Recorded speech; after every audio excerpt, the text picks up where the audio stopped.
Conhecido também como a arte da cópia, o mimetismo se destaca por ter vários heróis classificados nela, não se limitando a elementos na natureza ou elementos narrativos do seu próprio universo, mas sim tudo e qualquer coisa que, quando absorvido por um mimético ou imitado por um mimético, possa oferecer alguma vantagem em batalha. Entretanto, existem algumas coisas sobre os miméticos que devem ser levados em conta na hora de escrevê-los em uma história ou montando um personagem no RPG. E é exatamente sobre isso que nós vamos falar hoje. Meu nome é Storyteller Dave e você está no Catálogo Secreto, antigo Book of Powers, aqui na Story Notes.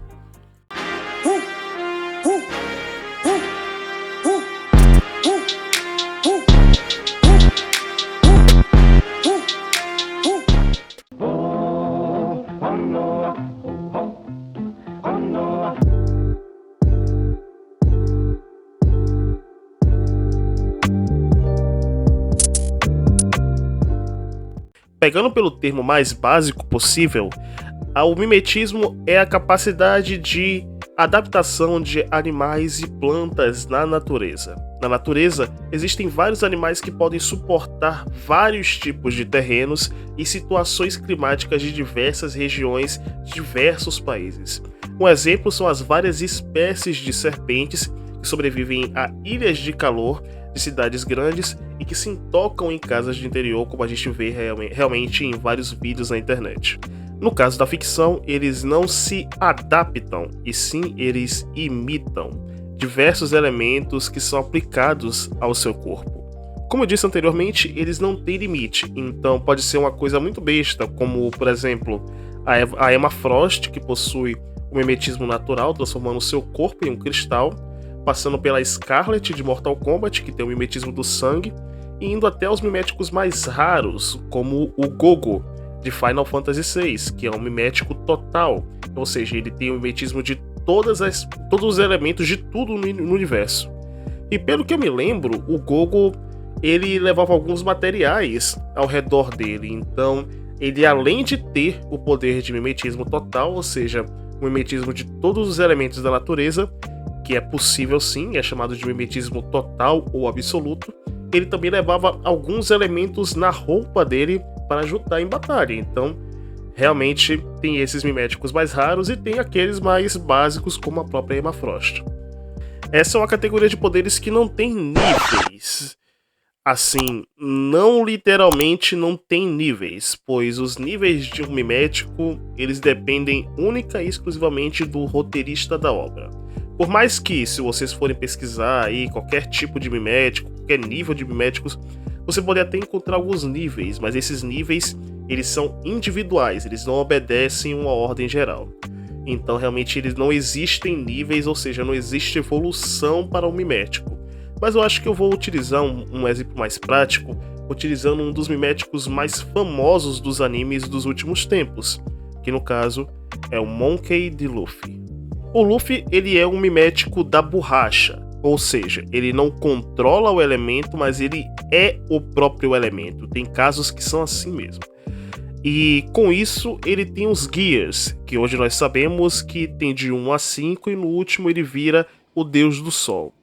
Como sabemos, o Luffy ele não é o único mimético de borracha da ficção.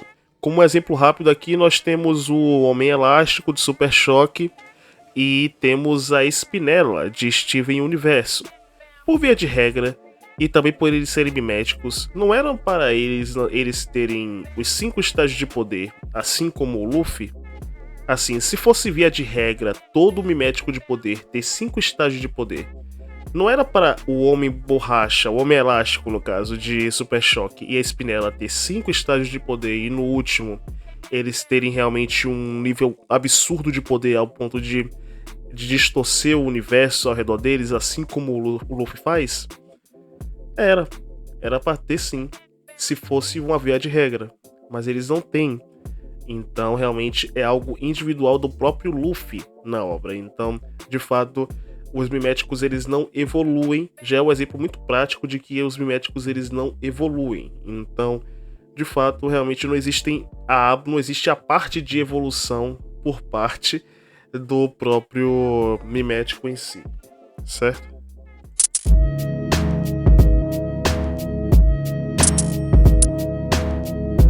Eu não sei se vocês acabaram vendo o último vídeo do Catálogo Secreto, o último episódio do Catálogo Secreto, onde eu falo sobre elementares, poderes elementares. Eu lembro que no início do vídeo eu deixo claro que elementar ele não imita, ele domina o elemento que ele está utilizando. Então, nesse caso, se vocês lembram dessa parte, vai ser realmente uma extensão dessa opinião, certo? A gente vai levar um pouco mais a sério essa parte que eu falei lá no vídeo de elementares. Eu vou explicar o porquê realmente que eu acabei falando isso, certo? Como dito anteriormente, o mimético ele não imita, ele domina. E qual é o contraste dessa frase na prática dentro de um combate? Os dominadores eles geralmente vêm com um estilo marcial ou tático bem definido antes de começar. Eles partem para cima do inimigo e o que define o tempo em combate, ou seja, a resistência de um dominador, seja em grupo ou seja sozinho, é quanto o seu corpo aguenta a dominação do seu elemento e os golpes do seu inimigo. Então, nesse caso, o elemento chave para fazer realmente com que o dominador dure em batalha, certo? É mais a resistência do seu corpo e o seu elemento do que realmente os seus poderes e tal, e outros elementos que possam estar ligados aos seus poderes, certo? Os seus poderes eles são mais secundários no caso dos dominadores. O que importa mesmo é a sua resistência. No caso do mimético é totalmente diferente, pois o que define a resistência e o seu tempo de combate é a estratégia que ele tem e as armas que ele possui. Não estou dizendo que eles não possuem artes marciais ou defesa pessoal e algo semelhante. Alguns têm, mas a grande maioria está com uma arma em punho que é ligada ao corpo ou que é ligada a algum elemento do seu poder. Ou então, eles precisam tocar em algo que ativem os seus poderes. Um bom exemplo disso é o mimetismo epidérmico, um dos tipos de mimetismo que é o mimetismo epidérmico, onde o personagem precisa tocar no cenário para que aquele corpo vire aquele objeto ou para que ele absorva a melhor parte daquele objeto para ser utilizado em combate.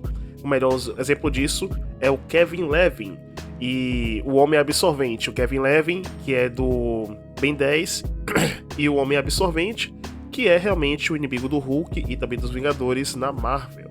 Ele precisa tocar nos objetos para que eles peguem realmente o melhor, a resistência daquele objeto e utilizem como arma. Isso em combate varia muito, pois dependendo do que ele imita, ele pode ser um grande item para virar o ritmo de uma batalha, ou então ele pode agravar acidentalmente o problema. Então, ele é um personagem neutro, que pode ser tanto uma bênção, quanto uma maldição, quanto um game changing.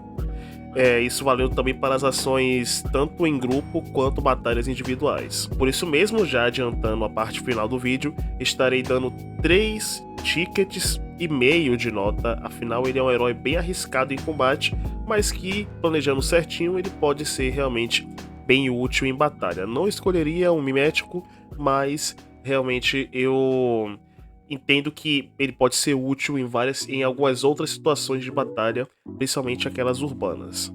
Então é isso, pessoal. Muito obrigado por assistir esse vídeo. Não se esqueça, se você chegou até aqui, avalie o vídeo, compartilhe o vídeo e também se inscrevam no canal para mais novidades da Story Notes. Meu nome é Storyteller Dave e fui! Até mais!